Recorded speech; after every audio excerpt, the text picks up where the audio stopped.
மனசுல ஒரு பெரும் காதல் இருக்கு. ஆனா என் காதலன் அகிலன் இல்ல, பாரதி.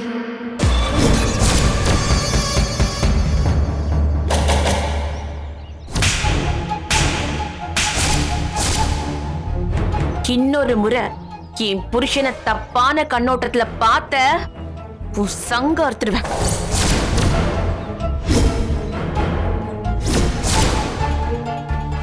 பாரதி மாமாவை யாருன்னு நினைச்ச? அவர் இந்த கண்ணம்மாவோட உசுரு, இந்த கண்ணம்மாவோட உலகம், எல்லாமே அவர்தான். இப்ப இந்த நொடியோட அவர் நினைப்ப நீ அழிச்சிடணும். இதுக்கப்புறமா அவர் நினைப்பு மனசுல இருக்குன்னு தெரிஞ்சது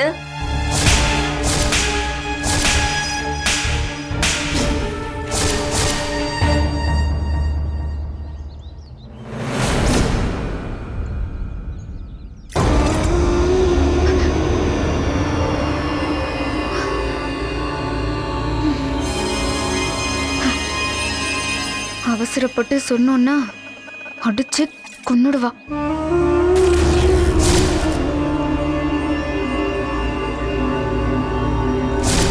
இத கெடுக்கணும். கண்ணம்மா கிட்ட ஸ்மூத்தா பேசி பழகிதான் பாரதி மாமாவை அடையணும். அடையிறேன். இன்னையில இருந்து எனக்கு அந்த கண்ணம்மா அக்கா.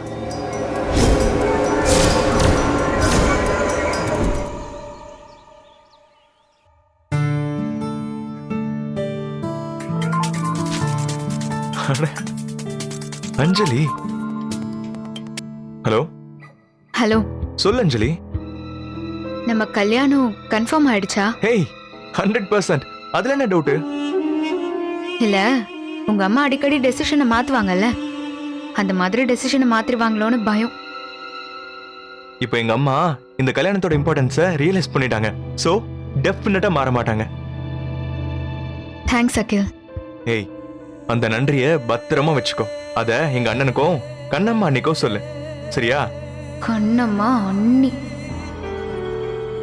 நமக்கு இடையில அவங்க என்ன? அவங்களுக்கு எதுக்கு நன்றி சொல்லணும்? அவங்க என்ன பண்ணாங்க?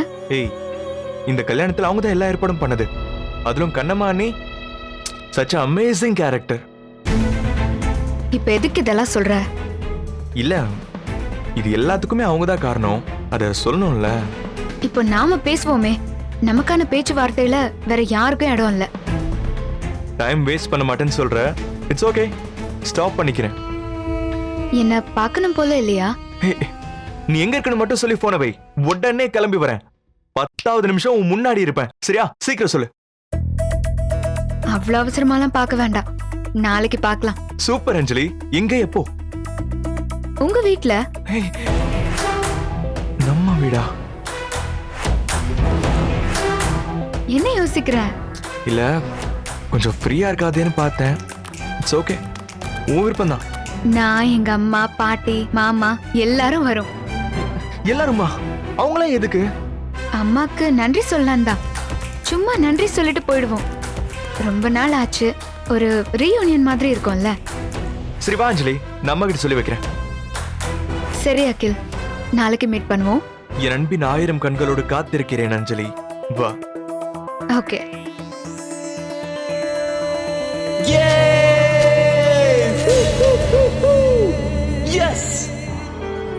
நானும் 1000 கண்களோட காத்திருக்கேன் என் பாரதிக்காக.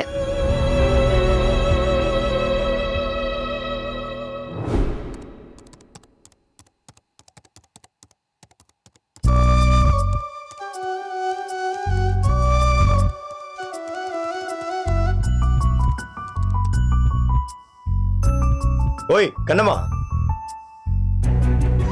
வா. இல்ல, நீங்க ஏதோ வேலையா இருக்கீங்க, நான் அப்புறமா வரேன். அப்படி ஒண்ணும் தலை போறவெல்லாம் ஒண்ணும் இல்ல. வா, இப்படி உட்காரு. அட வாமா.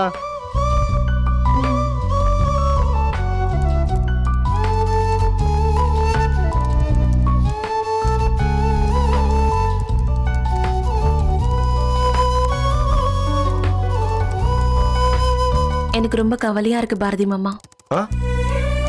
கவலையும் பாரதி மாமாவையும் பக்கத்துல பக்கத்துல வைக்கவே முடியாது கண்ணம்மா.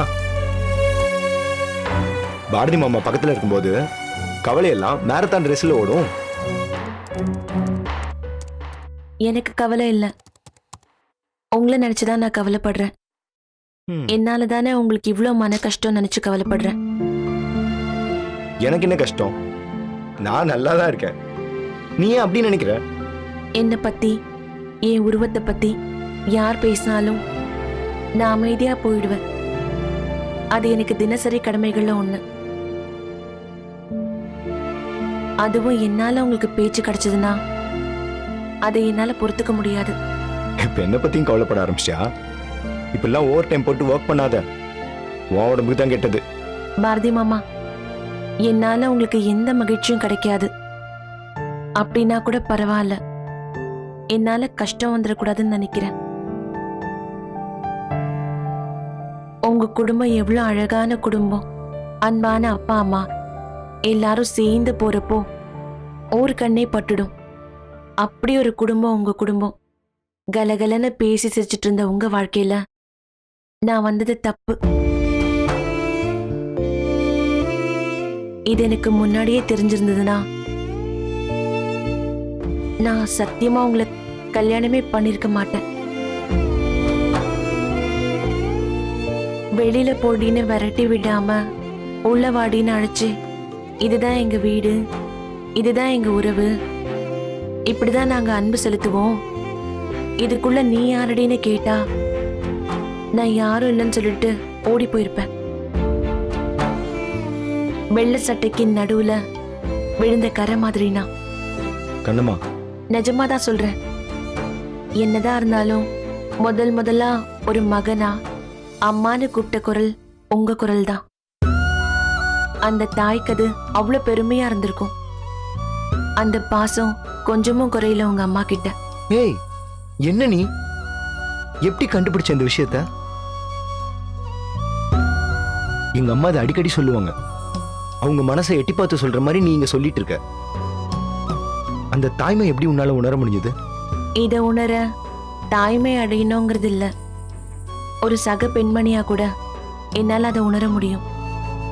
அப்படிப்பட்ட உங்க அம்மா உங்களை குத்தலாவும் நக்கலாவும் பேசுறப்போ எனக்கு ரொம்ப கஷ்டமா இருக்கு. கண்ணம்மா, எல்லாரும் எங்க அம்மா ஒரு கோவக்காரியா தான் பார்ப்பாங்க. ஆனா எங்க அம்மா கிட்ட ஒரு அழகான அன்பையும் அக்கறையும் நான் பார்த்திருக்கேன். அதை இன்னும் கொஞ்ச நாள்ல நீயும் உணர்வ. இத்தனை நாளும் உங்க அம்மா உங்களை திட்டும்போது ஏதாவது நினைச்சுப்பீங்களோன்னு நினைப்பேன். முக்கியமா என்ன கல்யாணம் பண்ணது தப்புன்னு நினைப்பீங்களோன்னு தோணும். நல்லது கெட்டது எல்லாம் சேர்ந்தது தானே மனசு. அதனால அப்படி தோணும். ஆனா அப்படிலாம் நினைக்காம என்ன தாங்கி பிடிக்க எவ்வளோ பெரிய மனசு வேணும் உங்களுக்கு. நிறைய பார்வையில இவளா உன் மனைவிங்கிற ஒரு கேள்வியை நான் பார்த்துட்டேன். ஆனா உங்க பார்வையில ஒரு கணம் கூட என் அழகு மங்குனதே இல்லை. இவளை ஏண்டா சாமி கட்டிக்கிட்டோன்னு நான் நினைச்சிருப்பேனா? ஐயோ சாமி இல்ல, நான் ஒரு முட்டாள். மனசுக்குள்ள எதையுமே வச்சுக்க மாட்டியா கண்ணம்மா? இல்ல, தோன்றத பேசிடுவேன். அதுவும் உங்ககிட்ட எதையும் மறைக்க கூடாதுன்னு நினைப்பேன். இந்த வெள்ளை மனசை ஒரு நாள் எங்க அம்மா புரிஞ்சுப்பாங்க. அந்த நாள் ரொம்ப தொலைவிலலாம் இல்ல. அந்த நாள் வரணும். இல்லனா இந்தாங்க உங்க புள்ள, நீங்களே வச்சுக்கோங்க, சிரிச்சுக்கிட்டு சந்தோஷமா இருங்கன்னு சொல்லிடுவேன் நானு. அந்த நாள் சீக்கிரம் வரும் கண்ணம்மா.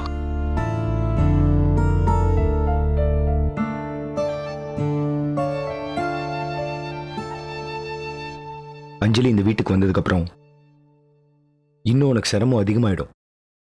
உனக்கு பிடிக்காத 2 பேர் ஒரே வீட்டுக்குள்ள என்ன நடக்கும்? பிக் பாஸ் மாதிரி 100 நாள்ல தப்பிச்சு போயிட முடியாது.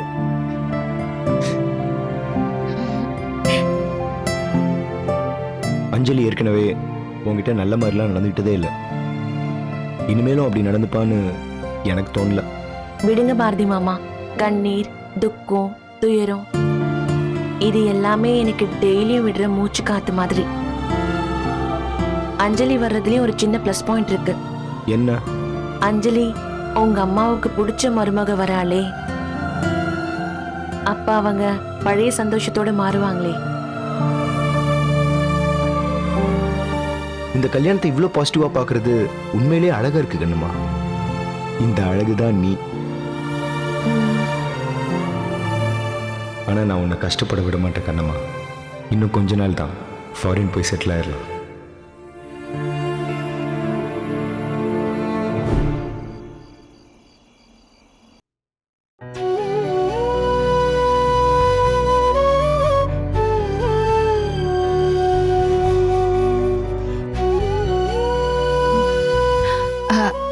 ஐயோ சாரிங்க, நான் ஏதோ யோசனையில இருந்தேன். வாங்க சாப்பிடலாம். உட்காரு. இல்லங்க, நீங்க சாப்பிட்டீங்களா?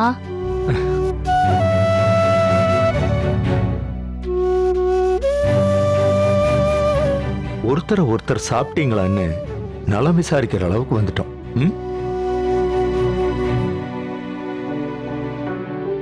இந்த வீடு எப்படி இருந்துச்சுன்னு ஞாபகம் இருக்கா சௌந்தர்யா? சப்தஸ்வரத்தூணை சுண்டி விட்ட மாதிரி எப்பவுமே கலகலன்னு சிரிப்பு சத்தம் கேட்டுக்கிட்டே இருக்கும். இந்த வீட்டை பொறுத்த வரைக்கும் ஒவ்வொரு நாளும் ஒரு குட்டி திருவிழா. ஆனா இன்னைக்கு எல்லாரும் தனித்தனியா இருக்கும். இது நல்லா இல்ல சௌந்தர்யா. இப்படியே இருந்தா வாழ்க்கையே சலிச்சு போயிடும்.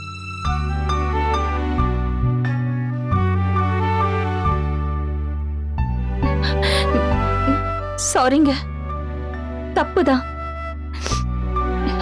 நீங்க இவ்ளோ ஃபீல் பண்றீங்கன்னு என்னால உணர முடியல. ஏன்னா நான் ரொம்ப மோசமான துயரத்துல இருக்கேன். அது எப்படி சௌந்தர்யா? ஒரு புது மனுஷங்க நம்ம வீட்டுக்குள்ள நுழைஞ்சிட்டா வீடே தலைகீழா மாறிடுமா என்ன? சரி, மத்தவங்கள விடு. எனக்கும் உனக்கும் நடுவுல இவ்ளோ டிஸ்டன்ஸ் வந்துருச்சு. அத நீ உணர்றியா இல்லையா? இப்படியெல்லாம் இருக்கணும்னு நானும் விரும்பலங்க. என்னங்க பண்ண சொல்றீங்க?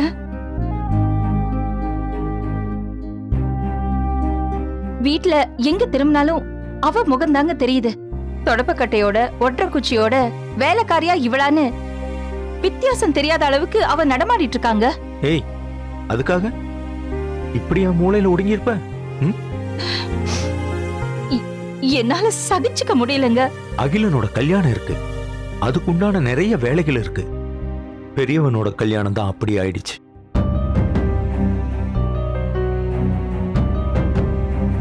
ஊர் உலகத்தை எல்லாம் கூப்பிட்டு இந்த கல்யாணத்தை சிறப்பா செய்ய ஒரே சந்தர்ப்பம் இதுதான். இப்ப போய் நீ இப்படி ஒடுங்கி உட்கார்ந்திருந்தா நல்லாவா இருக்கு? ஒரு பக்கம் அந்த கண்ணம்மாவோட இருப்பு, இன்னொரு பக்கம் நீங்க எல்லாருமே. நாங்க எல்லாரும்னா நீங்க எல்லாருமே அவளோட சமையல் ருசிக்கு பழகிட்டீங்க. இல்ல சௌந்தர்யா, நாங்க பழகல. நாங்க அதை எதிர்பார்க்கல.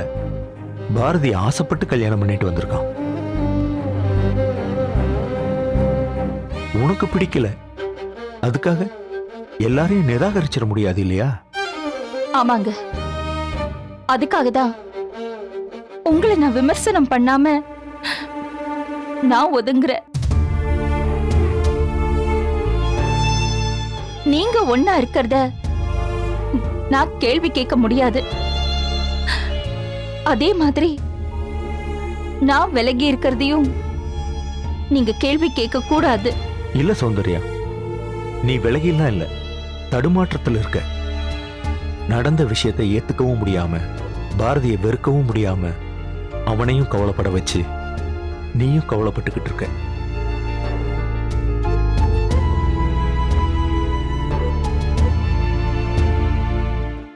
ஒன்னு சொல்லவா? பாரதி இந்த வீட்டை விட்டு வெளியே போக மாட்டேன்னு வாசல்லையே படுத்து கிடந்தானே. அப்படி இல்லாம அவன் இந்த வீட்டை விட்டு வெளியில போய் வேற வீடு பார்த்திருந்தான்னா இந்நேரம் அவனை நீ சமாதானப்படுத்தி இந்த வீட்டுக்கு கூட்டிட்டு வந்திருப்ப. இந்த விஷயமும் ஒரு முடிவுக்கு வந்திருக்கும். இல்லங்க, நான் அவ்வளோ பலவீனமானவ இல்ல. காலத்துக்கும் நான் இந்த கல்யாணத்தை ஏத்துக்க மாட்டேன். நான் அந்த மன உறுதியோட தான் இருக்கேன். ம் சரி, நீ அப்படியே இரு. அதுக்காக நடந்த கல்யாணம் இல்லைன்னு ஆயிடுமா? இல்ல காலத்தை கொஞ்சம் பின்னாடி நகர்த்தி நம்ம பாரதியோட கல்யாணம் நடந்ததை அழிச்சிடத்தான் முடியுமா? நடக்கிற எல்லாத்தையும் நாம தான் ஏத்துக்கணும் சௌந்தர்யா. அதை புரிஞ்சுக்க.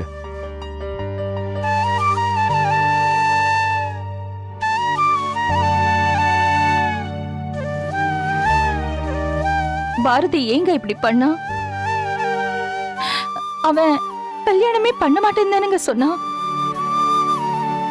அவன் சொன்ன மாதிரி இந்த கல்யாணமே பண்ணாம இருந்திருந்தா அவன் ஏன் பிள்ளையாவே இருந்திருப்பானேங்க.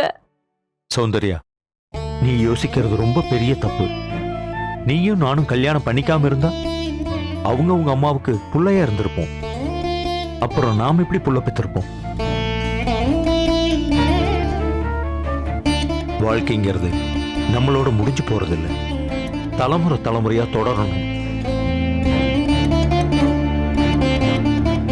பாரதியோட கல்யாணத்தை ஏத்துக்கிட்டேன்னு வை, ஒரு மகிழ்ச்சி உனக்கு மட்டும் இல்ல, உன்னை சுத்தி இருக்கிறவங்களுக்கும் கிடைக்கும். அது மட்டும் என்னால முடியாது. என் மனசு அந்த சிந்தனைக்கே போகல. அவளை நினைச்சாலே பத்திக்கிட்டு வருது. ப்ளீஸ் என்ன மாற சொல்லி வற்புறுத்தாதீங்க. சரி, வற்புறுத்தல. ஒண்ணு அவளை மன்னிச்சிரு, இல்ல கன்சிடர் பண்ணாத. இந்த வீட்டுல கண்ணம்மாவை தவிர நிறைய விஷயங்கள் இருக்கு, அதுல கான்சென்ட்ரேட் பண்ணு.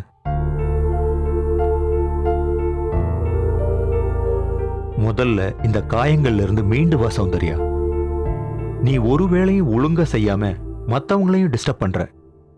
அது உனக்கு புரியுதா இல்லையா?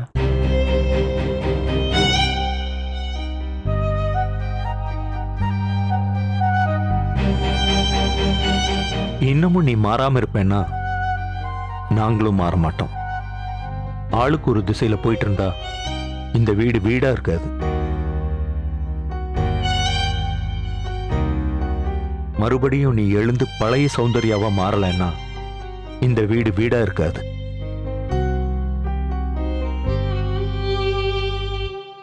அதுக்கப்புறம் உன் இஷ்டம். இங்க பாரு சௌந்தர்யா, அகிலம் கல்யாணத்துல கான்சென்ட்ரேட் பண்றதுதான் நீ எல்லா விஷயத்துல இருந்து வெளியில வர்றதுக்கு ஒரே வழி. நான் சொல்றத சொல்லிட்டேன்.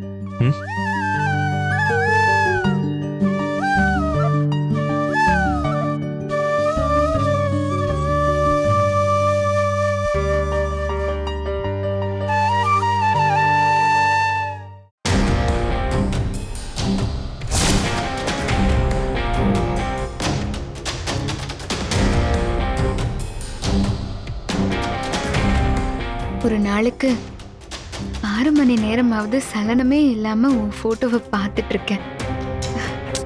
நீ சலிக்கவே மாட்டேங்கிற. ஊத்த ஊத்த ஏறுற போத மாதிரி இருக்கு உன் மேல இருக்கிற காதல். நான் இப்படி ஒரு ட்விஸ்ட் எதிர்பார்க்கவே இல்லை. நீ தான் கல்யாணம் பேசுனியா? அஞ்சலி இந்த வீட்டுக்கு வரணும்னு உங்க அம்மா கிட்ட அடம் பிடிச்சியா? அப்படியா? So cute. இந்த ஆக்ஷன் எல்லாம் கரெக்ட்.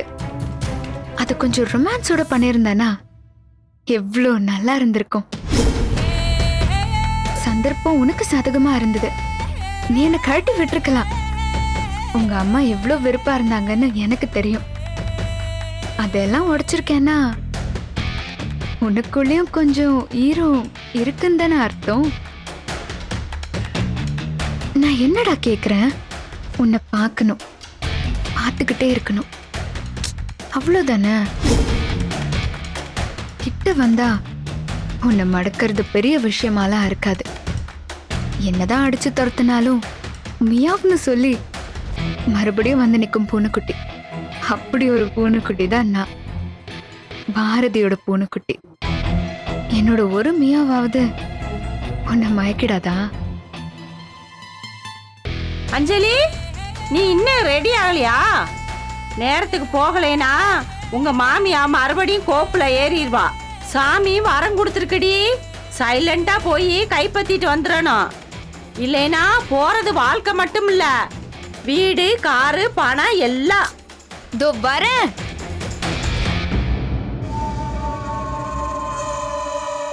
என்ன பாக்குற? வரேன். உன்கிட்ட சீக்கிரமா வந்துடுறேன். யாருக்கும் தெரியாம உனக்குள்ள உனக்கே தெரியாம வரேன். அந்த கண்ணம்மாவை மெல்ல மெல்ல நகர்த்தி விட்டு நிரந்தரமா உன் நெஞ்சுக்குள்ள தூங்குற ஒரு பூனைக்குட்டியா வரேன்.